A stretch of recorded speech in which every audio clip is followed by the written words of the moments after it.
আবু যর গফফারীকে দেখতে পেয়ে বলছেন যে ও আবু যর গফফারী শুনো শুনো শুনো, ও আবু যর গফফারী শুনো, মান ক্বালা লা ইলাহা ইল্লাল্লাহ, যে ব্যক্তি লা ইলাহা ইল্লাল্লাহ পড়বে ওয়া মাতা যালিক, এবং এটার উপরে মারা যাবে, এটা নষ্ট হবে না, ফা দাখালাল জান্নাত, সে ব্যক্তি জান্নাতের মধ্যে চলে গেছে।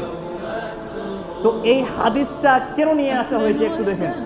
বলা হচ্ছে যে মান ক্বালা লা ইলাহা ইল্লাল্লাহ, যে ব্যক্তি লা ইলাহা ইল্লাল্লাহ পড়বে, এর পরের বাক্য কি আছে, ওয়া মাতা যালিক, এবং এটার উপরে মারা যাবে, লা ইলাহা ইল্লাল্লাহর উপরে মারা যাবে, লা ইলাহা ইল্লাল্লাহ নষ্ট হবে না, ফা দাখালাল জান্নাত, সে ব্যক্তি জান্নাতের মধ্যে চলে গেছে। তার মানে লা ইলাহা ইল্লাল্লাহ নষ্ট হয়ে কেটে যায়, সেটা হচ্ছে শিরক করলে, আল্লাহ সুবহানাহু ওয়া তাআলার উপর জুলুম করলে।